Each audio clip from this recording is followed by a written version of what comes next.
Halo Sobat Jatim, kembali lagi di podcast Ruang Informasi. Senang sekali bersama saya Yonas Fandi kembali menemani Anda di episode ke-92 kali ini. Baik Sobat Jatim, setiap memasuki bulan suci Ramadan hingga menjelang Hari Raya Idul Fitri, ada satu hal yang hampir selalu menjadi perhatian bersama, yaitu ketersediaan dan stabilitas harga bahan pokok. Dan kita semua memahami bahwa dalam periode ini kebutuhan masyarakat cenderung meningkat. Tradisi berbuka bersama, persiapan hari raya, hingga meningkatnya aktivitas ekonomi membuat permintaan berbagai bahan pokok menjadi lebih tinggi dibandingkan hari-hari biasanya. Dan situasi ini tentu membutuhkan pengelolaan yang baik dari pemerintah agar masyarakat tetap dapat memperoleh bahan pokok dengan harga yang wajar, stok terjamin, dan distribusi yang lancar. Nah Sobat Jatim, untuk membahas lebih dalam bagaimana pemerintah Provinsi Jawa Timur menjaga stabilitas harga bahan pokok selama Ramadan hingga Idul Fitri di tahun ini, hari ini kita akan mengangkat tema Harga Aman Ramadan dan Lebaran 2026 Tenang. Dan sudah hadir bersama kita narasumber yang sangat kompeten di bidangnya, yaitu ada Kepala Bidang Pengembangan Perdagangan Dalam Negeri Dinas Perindustrian dan Perdagangan Jawa Timur, Bapak Yudi Arianto STMSE. Selamat pagi Bapak. Selamat pagi Mas Fandi. Iya, terima kasih sudah hadir di podcast Ruang Informasi. Karena memang saat lagi kan Idul Fitri ya Pak ya. Kita akan membahas bagaimana harga aman Ramadan dan Lebaran 2026 tenang. Baik. Oke, Pak Yudi, setiap tahun menjelang Ramadan dan Idul Fitri kita sering mendengar isu terkait kenaikan atau fluktuasi harga bahan pokok. Dan sebagai pembuka mungkin Bapak bisa menjelaskan kepada Sobat Jatim apa saja faktor Pak yang biasanya memicu inflasi bahan pokok pada periode menjelang Ramadan dan Lebaran sehingga pemerintah memberikan perhatian khusus terhadap ketersediaan dan stabilitas harga pada momen ini. Makasih Mas Fandi. Siap. Jadi kalau kita berkaca pada tahun-tahun sebelumnya, jadi peristiwa Ramadan ini kan selalu berulang setiap tahun. Dan setiap tahun, dari tahun ke tahun kita lihat polanya bagaimana produk-produk barang kebutuhan pokok itu mempengaruhi fluktuasi harga dan lain sebagainya. Jadi seperti yang Mas Fandi sampaikan tadi bahwa ada kecenderungan bahkan dalam 5 tahun terakhir ini ada kepastian bahwa sebelum Hari Raya Idul Fitri khususnya di bulan Ramadan itu inflasi di bulan tersebut pasti mengalami peningkatan dibandingkan sebelumnya. Ya.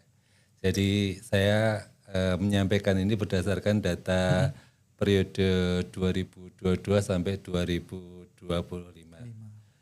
Faktornya apa saja? Tadi sudah secara lengkap tadi sudah disampaikan Mas Fandi. Intinya memang ada kenaikan permintaan dari masyarakat. Sebabnya tadi macam-macam ya.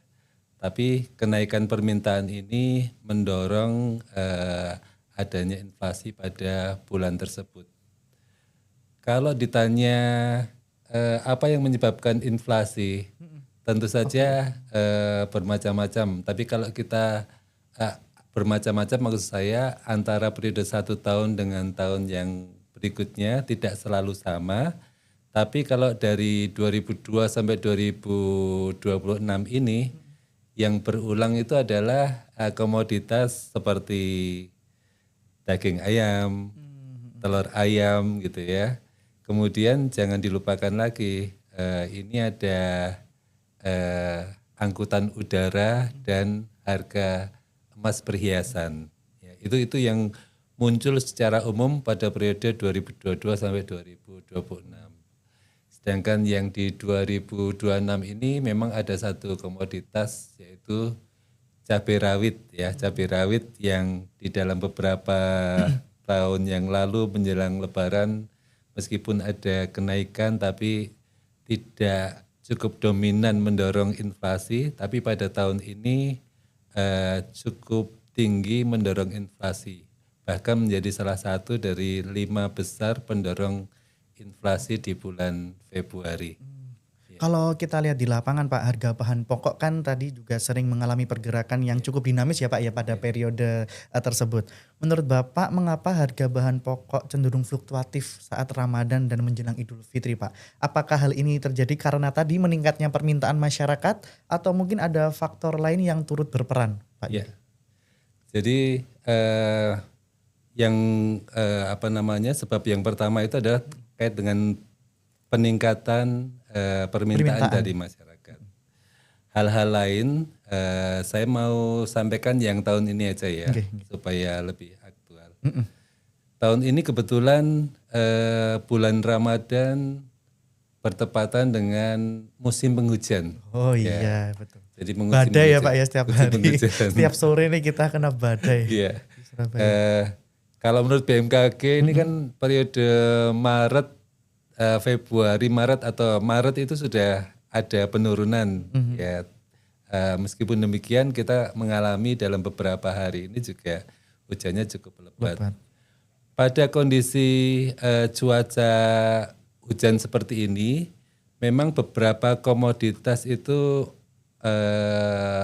khususnya hortikultura sama peternakan memang ada potensi dalam tanda petik terganggu.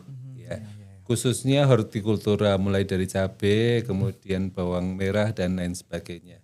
Kalau dari peternakan berdasarkan beberapa riset yang dilakukan itu memang kalau di musim penghujan kan sedikit banyak kita aja merasa kedinginan ya, apalagi hewan ternak ya, khususnya ternak ayam gitu ya.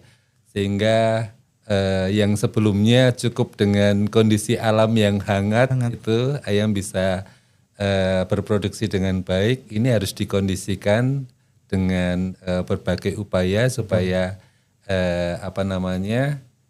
ayam bisa memproduksi telur dengan baik, memproduksi daging dengan mungkin baik. Dari suhunya dikasih lampu-lampu atau gimana ya betul Pak sekali, ya? Betul sekali. Jadi dan kondisi seperti ini ayam-ayam relatif rentan untuk kena penyakit. Nah itu yang sedikit banyak berpengaruh terhadap kondisi atau produksi daging ayam maupun telur di periode penghujan ini.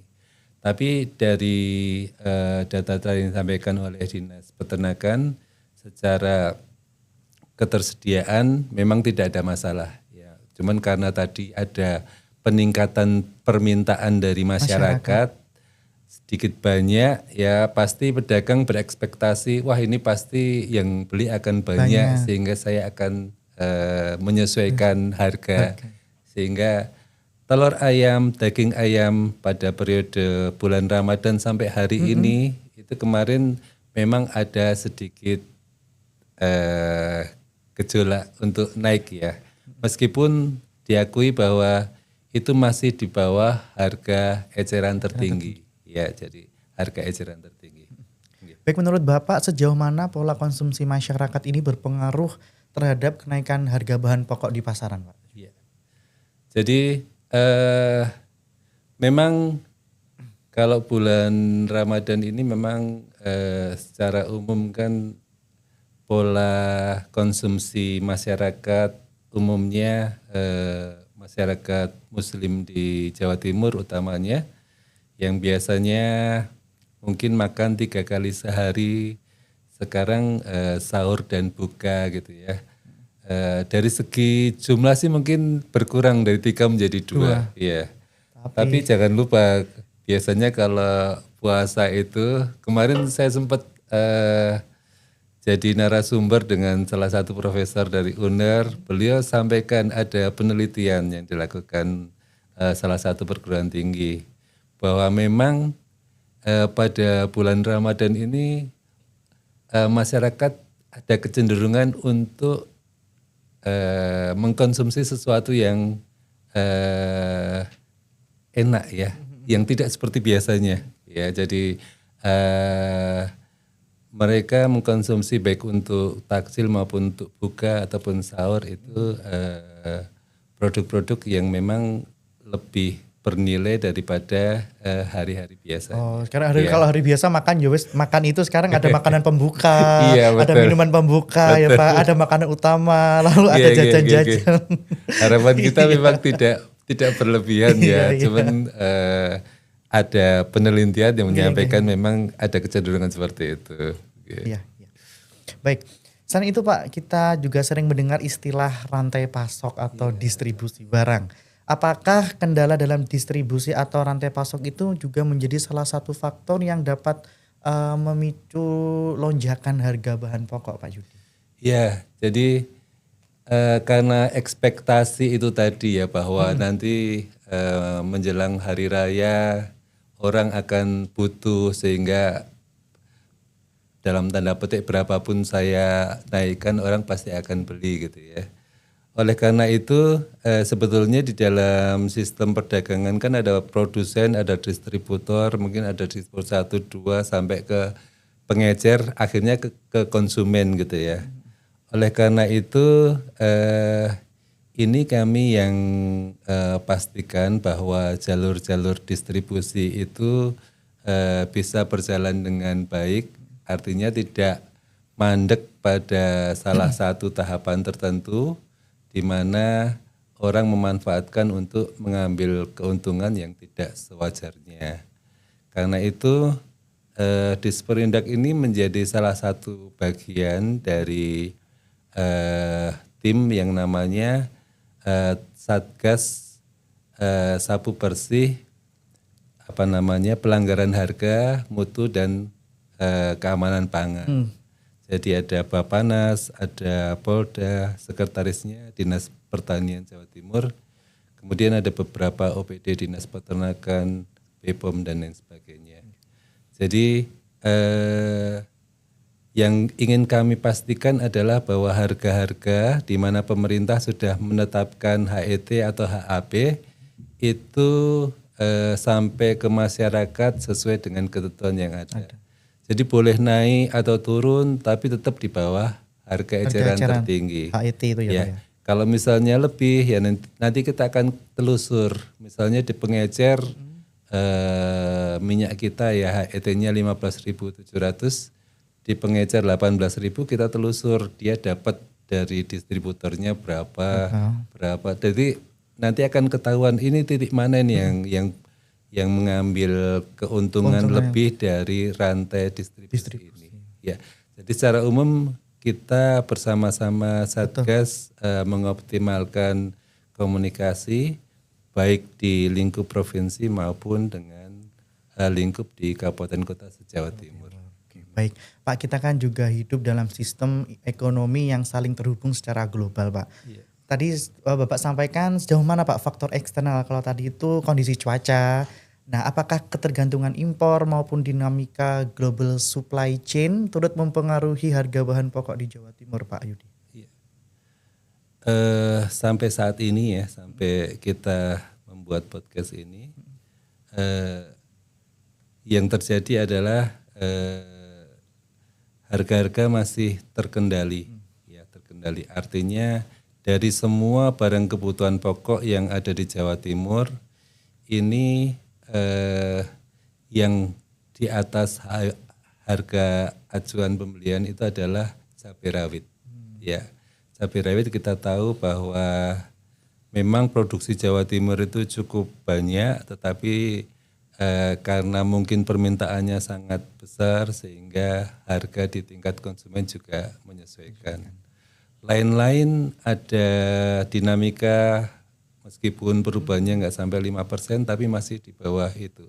Artinya secara global apa yang terjadi di global sampai hari ini belum berdampak pada harga-harga yang ada di harga barang kebutuhan pokok yang ada di Provinsi Jawa Timur. Syukurlah ya Pak ya. Jadi memang ada banyak faktor, berbagai faktor yang saling berkaitan ya Pak. Mulai dari tadi permintaan masyarakat yang tinggi, lalu distribusi tadi, hingga faktor eksternal yang barusan Pak Yudi sampaikan. Dan syukurlah di Jawa Timur masih dalam kondisi aman ya Pak untuk harga bahan pokoknya. Iya. Baik, Sobat Jatim, tentu pemerintah tidak tinggal diam menghadapi dinamika tersebut. Pak Yudi, kita masuk ke bagian yang sangat penting menurut saya, yaitu langkah-langkah strategis yang dilakukan pemerintah Provinsi Jawa Timur melalui Disperindak Jatim. Pertama Pak, langkah apa saja yang telah disiapkan oleh Disperindak untuk mengantisipasi potensi lonjakan harga bahan pokok menjelang Idul Fitri? Ya. Jadi ini yang sudah kita lakukan ya. Di 2025 Disperindak melaksanakan 303 kali pasar murah di 38 kabupaten kota di Jawa Timur. Ya. Pasar murah itu sebagian dihadiri Ibu Gubernur, sebagian besar lagi tidak dihadiri beliau, tetapi tetap dilaksanakan. Jadi di 2025 jumlahnya cukup banyak sebanyak itu. Di 2026 target kami ada 101 sampai saat ini. Kita sudah melaksanakan 38 kali pasar murah. Ya, 38 kali pasar murah, harus diakui ini belum mencakup semua kabupaten kota karena ada beberapa kabupaten yang 2 atau 3 kali. Meskipun demikian dari berbagai analisa terhadap perkembangan harga barang kebutuhan pokok, insya Allah untuk kabupaten kota yang mempunyai fluktuasi harga pokok yang tinggi itu kemarin sudah kita kita laksanakan pasar murah di lokasi-lokasi tersebut. Ya. Tentu saja Disperindak tidak bisa berjalan sendiri karena sedemikian banyaknya wilayah di Jawa Timur dan lain sebagainya.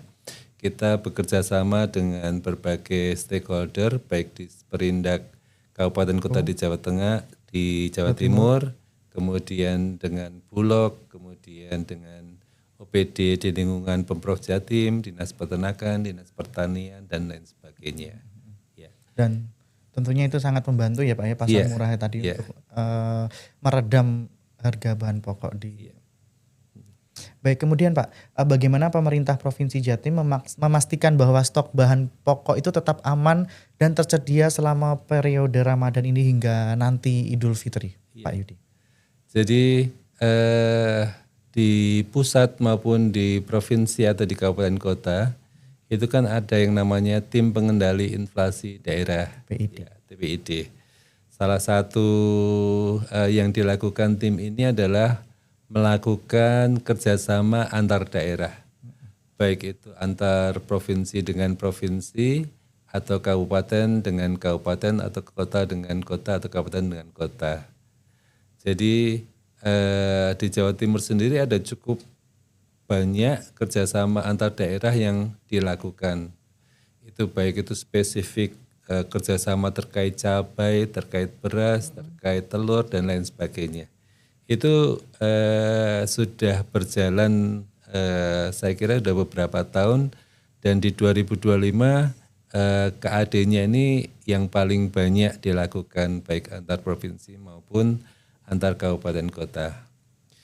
Ini menjadi penting di satu sisi bagi Jawa Timur karena kita provinsi yang menjadi produsen dari berbagai macam kebutuhan pokok, dan beberapa di antaranya kita produsen dengan jumlah tertinggi secara nasional. Ini menjadi penting ketika kebutuhan Jawa Timur sudah terpenuhi, kita bisa support untuk kebutuhan di provinsi lain. Ataupun dari Kabupaten Blitar sudah terpenuhi, bisa ke kabupaten kota lain yang ada di Jawa Timur. Ya, jadi pada posisi kita dalam tanda petik surplus itu kita bisa petani peternak bisa mendapatkan manfaat dengan kerjasama seperti itu. Tidak menutup kemungkinan juga ketika posisi meskipun kita surplus, tetapi di provinsi lain sedang mengalami panen raya gitu ya, kita bisa juga mendatangkan misalnya cabai dari provinsi lain atau jagung dari provinsi lain. Itu juga kejadian semacam itu juga sudah jamak gitu ya. Meskipun kita lebih banyak yang suplai ke provinsi-provinsi mitra. Baik, jadi stok aman ya Pak ya. Nah, selain ketersediaan stok yang sudah aman tadi Pak, tentu masyarakat Jawa Timur juga berharap harganya tetap stabil dan tidak memberatkan. Nah, ini apa saja Pak strategi dari Disperindak atau Pemprov Jatim agar harga ini tetap terkendali dan masyarakat tidak terbebani Pak? Iya.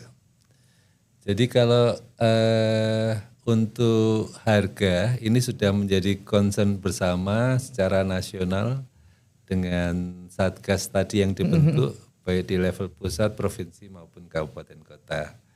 Ya, tentu saja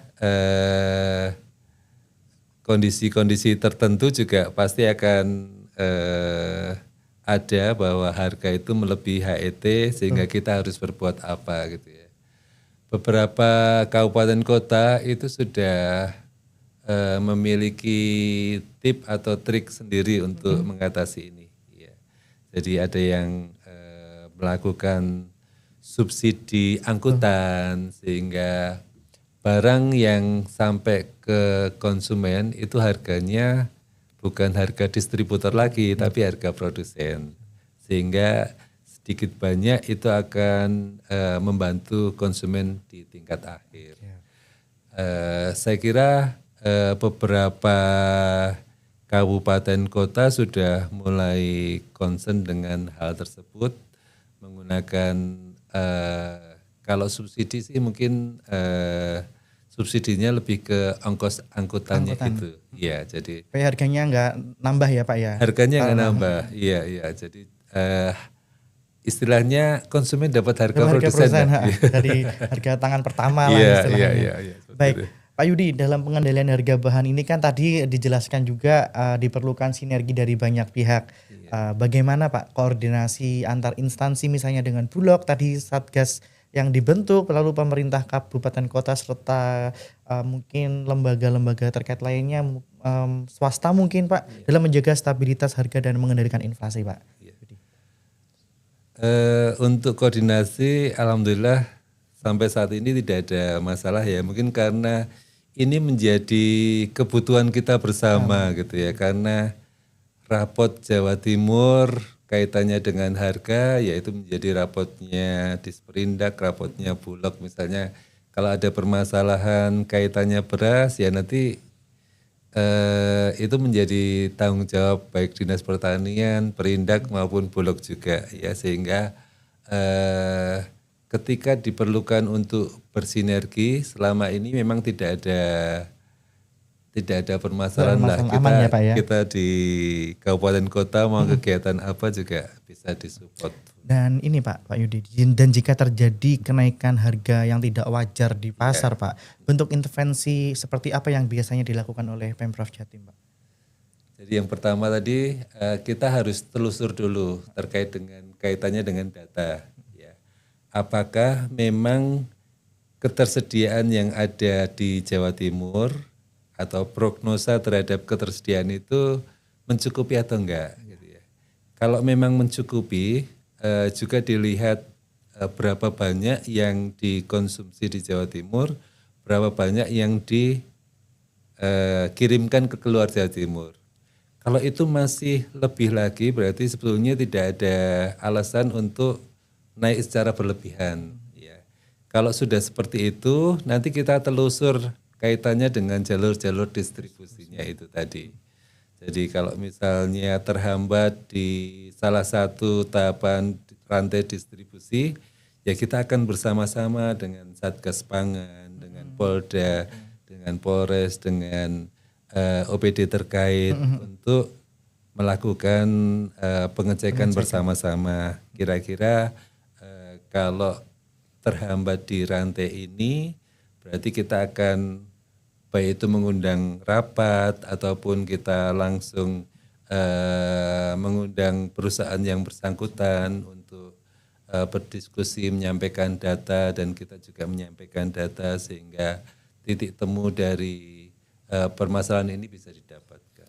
Baik, jadi kita dapat pahami bahwa menjaga stabilitas harga itu bukan cuman ngawasi pasar aja ya Pak ya, jadi juga menyangkut tadi ketersediaan stok, kelancaran distribusi, lalu dan koordinasi lintas sektor seperti itu. Baik, Pak Yudi, salah satu upaya yang sering dilakukan pemerintah dalam menjaga stabilitas harga adalah melalui operasi pasar. Tadi yang disebutkan Pak Yudi ada pasar murah yang sedang berlangsung di kabupaten kota di Jawa Timur.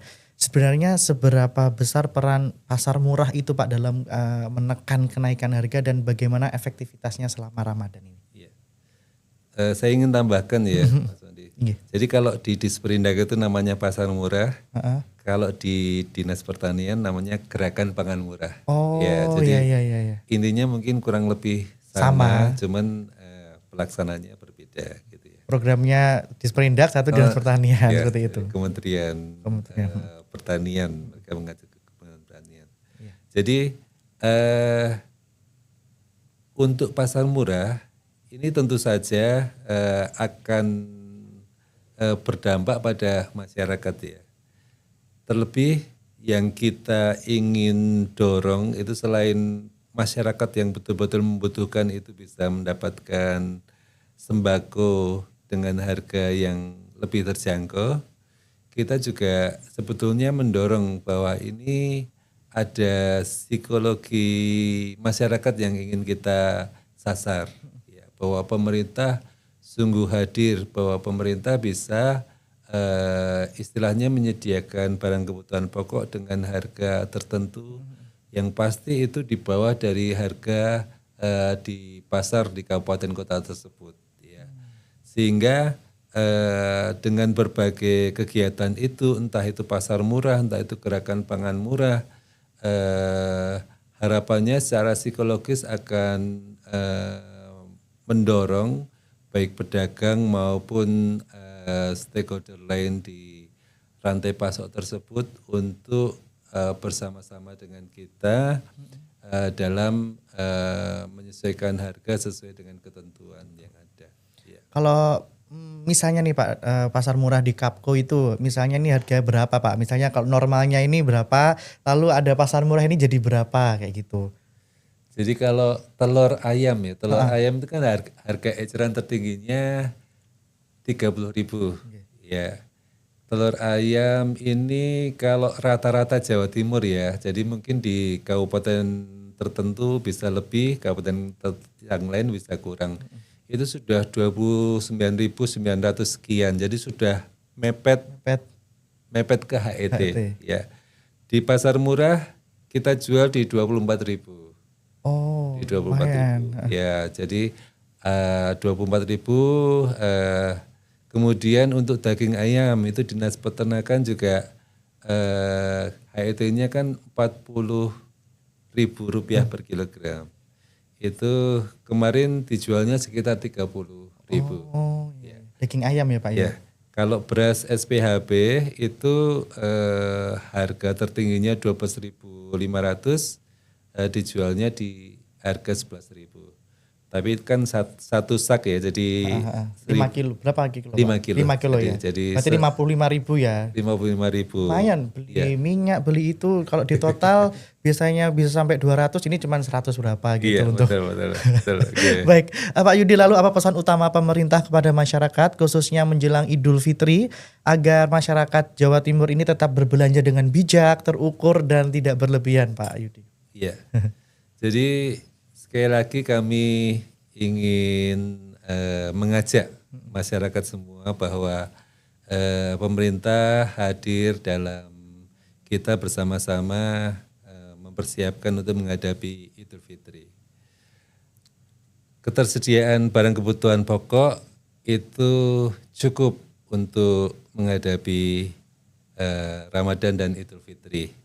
Sehingga kami mengimbau kepada masyarakat agar berbelanja dengan bijak, kemudian dengan jumlah yang cukup, sehingga tidak menimbulkan panic buying bagi masyarakat yang lain. Ya. Karena Jawa Timur sebagai lumbung dari berbagai komoditas pangan itu selain mencukupi kebutuhan untuk provinsinya sendiri juga mencukupi kebutuhan beberapa provinsi lain baik di Jawa Tengah, Jakarta maupun Indonesia Timur. Baik, terima kasih banyak Pak Yudi atas waktunya sudah berkunjung ke podcast kami, sudah memaparkan banyak sekali kondisi harga bahan pokok di Jawa Timur dan syukurlah sampai saat ini aman untuk masyarakat Jawa Timur. Dan sobat podcast Ruang Informasi, dari perbincangan kita hari ini dapat kita pahami bahwa menjaga stabilitas harga bahan pokok itu enggak tanggung jawab pemerintah semata ya Pak Yudi ya, tetapi juga membutuhkan sinergi antara pemerintah, pelaku usaha dan juga masyarakat. Melalui beberapa langkah strategis seperti tadi ada pasar murah, penguatan distribusi, lalu koordinasi lintas sektor, Pemprov Jatim terus berupaya memastikan bahwa ketersediaan bahan pokok tetap aman dan harga tetap terkendali. Dan tentu saja kita sebagai masyarakat Sobat Jatim juga dapat berperan dengan cara berbelanja secara bijak, tidak berlebihan dan serta menjaga stabilitas pasar bersama-sama. Dan Pak Yudi, semoga Ramadan kita tahun ini membawa ketenangan, keberkahan dan kesejahteraan bagi seluruh masyarakat Jawa Timur, serta kita semua dapat merayakan Idul Fitri dengan penuh kebahagiaan. Saya Yohanes Fandi, Pak Yudi dan seluruh kru Dinas Kominfo yang bertugas pamit undur diri. Terima kasih sudah menyaksikan podcast spesial Ramadan bersama Pak Yudi dari Disperindak Provinsi Jawa Timur. Wassalamualaikum warahmatullahi wabarakatuh. Salam sehat dan Jatim Gerbang Baru Nusantara.